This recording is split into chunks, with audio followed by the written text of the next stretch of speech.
मानस, good afternoon. कार्यक्रम में स्वागत है आपका। बताइए मानस, आपका कन्विक्शन ट्रेड क्या रहेगा, क्या चीज कर रहे हैं आप? Virendra ji, I think cement क्षेत्र में ही रहना चाहिए। तो अल्ट्राटेक पे ध्यान है क्योंकि यहाँ पर अभी 2 दिन पहले 200 डे मूविंग एवरेज ब्रीच हुए थे। पिछले 2 दिनों से स्टॉक कंसोलिडेट हो रहा था। आज एक फ्रेश ब्रेकआउट 6460 के ऊपर देखने को मिला है। तो आई थिंक अब 6750 के आपको टारगेट सेट करने हैं। अल्ट्राटेक में खरीदारी करनी है 6450 के स्टॉप लॉस के साथ, और 6600 का अगस्त का कॉल ऑप्शन भी ले सकते हैं। 165-70 के आसपास ट्रेड कर रहा है, वहां पर खरीदारी करिए 110 के स्टॉप लॉस से कम 275 के टारगेट के लिए। अल्ट्राटेक सीमेंट को रखिए रडार पे। किसी भी वक्त अब मारुति के नंबर्स कहा जा रहा है शायद आते हुए नजर आए, तो नजर रखिएगा। स्टॉक पे भी मारुति अब इस समय 1/3% के उछाल के साथ सुबह से वैसे रिलेटिव कामनेस के साथ अपने रिजल्ट्स का इंतजार करता हुआ अवेटेड नंबर्स। लेकिन इस बीच एक काम करते हैं, टॉप कॉल्स पहले कंप्लीट कर लेते हैं। सतपुते सर, क्या है रडार पे? Good afternoon. Ashish ji, good afternoon everyone. Ashish ji, obviously नजर तो है वो पूरा सीमेंट सेक्टर यहाँ पे बस है। तो कहीं ना कहीं लगता है कि सीमेंट सेक्टर में यहाँ पे शॉर्ट कवरिंग और तूल पकड़ेगी, और उसमें से जो मेरा पिक है अभी के लिए वो है रैम्को सीमेंट। अगर आप रैम्को का चार्ट देखें तो यहाँ पे एक फ्रेश ब्रेकआउट मिला है 700-710 पे। सप्लायर बैठा था, वो निगेट हो चुका है। तो यहाँ पे एक शॉर्ट स्क्वीज है। मेरे हिसाब से रैम्को का जो टारगेट होना चाहिए वो होगा करीबन 740 से 750। सो इट्स अ बाय इन रैम्को। आपको स्टॉप लॉस प्लेस करना है 720 के नीचे, तो 715 का स्टॉप लॉस लगाइए और रैम्को सीमेंट बाय करिए। This are cash levels. Target 740-750। UltraTech cement रखिए भाई, सीमेंट एज अ स्पेस को रडार पे। दालमिया भारत, एचडीएफसी बैंक, ये है एक्सपर्ट्स के इस समय के टॉप ट्रेड्स। असित जुड़ चुके हैं। असित, हाय, गुड आफ्टरनून। असित, आपका इस समय का टॉप कॉल क्या है? गुड आफ्टरनून आशीष जी। मेरे हिसाब से स्टेट बैंक को देखना चाहिए। स्टेट बैंक का अगस्त का फ्यूचर भी 529 पे चल रहा है। I think we can keep a stop loss of around 524 for a target of 540। मुझे लगता है कि स्ट्रक्चर इसका काफी अच्छा है। अगस्त महीने का ऑप्शंस डेटा देखें तो काफी अच्छा पुट रेटिंग बिल्टअप हो रहा है।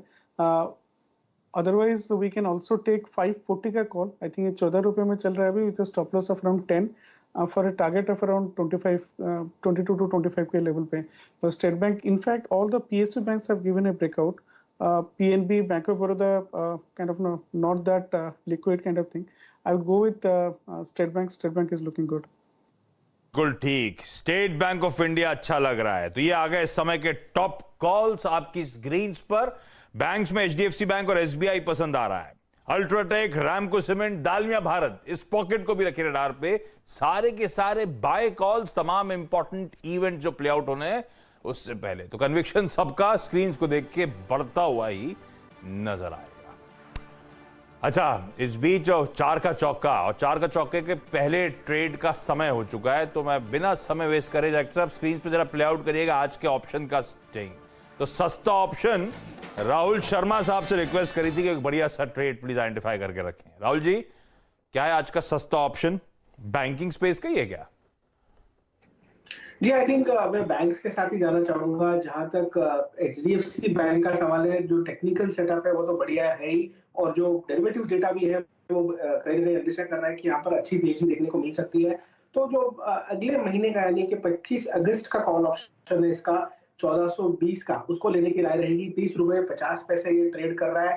आप इसमें स्टॉप लॉस लगाइए 20 रुपए का, और मुझे लगता है कि आपको 50 रुपए तक के लक्ष्य इस ऑप्शन में देखने को मिल सकते हैं।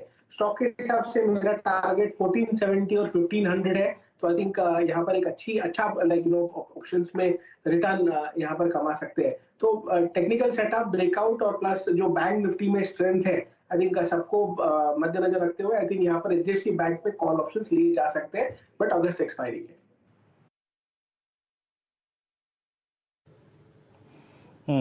एचडीएफसी बैंक, आप एचडीएफसी बैंक पे ही कन्विक्शन रख रहे हैं राहुल जी। और याद रखिएगा, ये स्टॉक अपना 12 जुलाई का हाई काटने की कोशिश करता हुआ एचडीएफसी बैंक पे इसलिए फोकस करना ज़रूरी है क्योंकि ये अगर चला और ये अपने इस एग्जॉस्ट कर देना जोन से बाहर आया तो बाजार की शक्ल सूरत बदलने में ये स्टॉक पोटेंशियल रखता है। और एक और चीज़ पॉइंट जरूर मेंशन करूंगा, प्लीज़ जरा एचडीएफसी बैंक का आप जो अभी अभी पकड़ी है मैंने स्क्रीन पर, और वो जरा 3 मंथ चार्ट्स रखिएगा। आशीष, 19 अप्रैल 2022 के बाद, यानी frankly speaking from the mid of April, ये HDFC बैंक का हाईएस्ट स्तर है, यानी अप्रैल, मई, जून, जुलाई, यानी आप समझ लीजिएगा कि लगभग 3.5 सीरीज के हाईएस्ट क्लस्टर पे आके HDFC बैंक ट्रेड करता हुआ। That's good. गौरांग शाह हमारे साथ जुड़ चुके हैं इस वक्त बातचीत करने के लिए। गौरांग नमस्कार, कार्यक्रम में स्वागत है। गौरांग, अर्निंग सीजन अगर आप देखें अपने चरम पे, और लेकिन हमें एक ग्लोबल इवेंट आज रात को अगर आप देखें जिसको हमें फैक्टर इन करना है कल सुबह के प्राइस में, आपको क्या लगता है? I mean last to last week FIs की बहुत सब्सटेंशियल बाइंग, एक थ्रस्ट आया मार्केट में, लेकिन वो सारा का सारा अगर आप देखें जो पैसा उन्होंने डाला था वो 3-4 सेशन में चला भी गया। बट आपकी अप्रोच क्या रहेगी बहुत शॉर्ट टर्म पर्सपेक्टिव से, और क्या लेकर आगे बढ़ना चाहेंगे आप इस वक्त बाजार में? धन्यवाद वीरेंद्र आपका, और आप सभी को शुभ दिन हमारे तरफ से। तो हमारी सोच और विचारधारा ये कहती है कि जब 41 साल के सर्वोच्चम स्तर पर महंगाई दर अमेरिका में हो, तो आगे बढ़ते हुए कदम और कुछ सख्त कदम मेरे ख्याल से फेड चीफ जर्मी पाउल साहब को लेने होंगे। आज देर रात अगर 0.75 यानी कि 75 बेसिस पॉइंट की अगर वृद्धि करते हैं ब्याज दरों में, तो वो फैक्टर्ड इन है। 0.5% की तो शायद थोड़ा बहुत उत्साह होगा, उससे ज्यादा किया तो निराशा मेरे ख्याल से आपको हाथ लगेगी, और टिप्पणियां क्या होती है वो मेरे ख्याल से सुनने लायक होगा। लेकिन हमारे यहाँ पर परिस्थिति थोड़ी बहुत बेहतर है बाकी अन्य देशों की तुलना में, महंगाई दर हो, ब्याज दरें हो, विकास दर हो, वगैरह वगैरह। मुझे ये लग रहा है कि जो करेक्शन हमने देखा, और हाल ही में हम 15,200 के थोड़े बहुत नीचे गए थे, और फिर हमने 16,700 का भी स्तर देखा वीरेंद्र, और फिर कल परसों करेक्शन, और आज बेहतरीन बढ़त।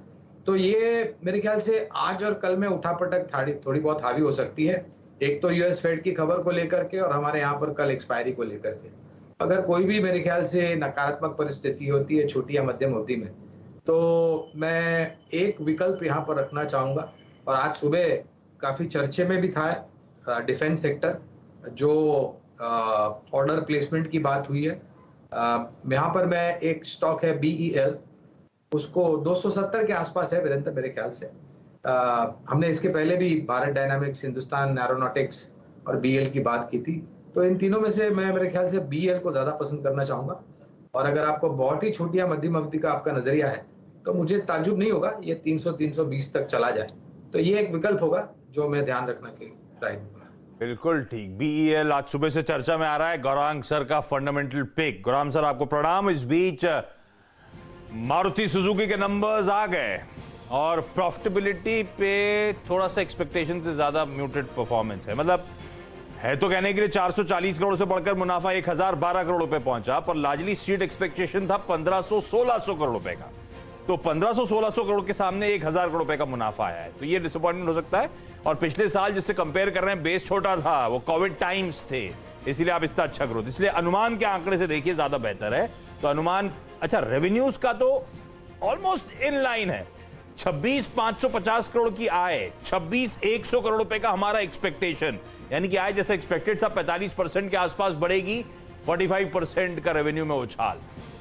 अब तो इसका मतलब फिर ऑपरेटिंग परफॉर्मेंस थोड़ी सी गड़बड़ाई। हाँ, 1912 करोड़ रुपए का EBITDA क्लॉक किया है, 2200, 2250, 2300 करोड़ रुपए के आसपास की EBITDA की स्ट्रीट एक्सपेक्टेशंस।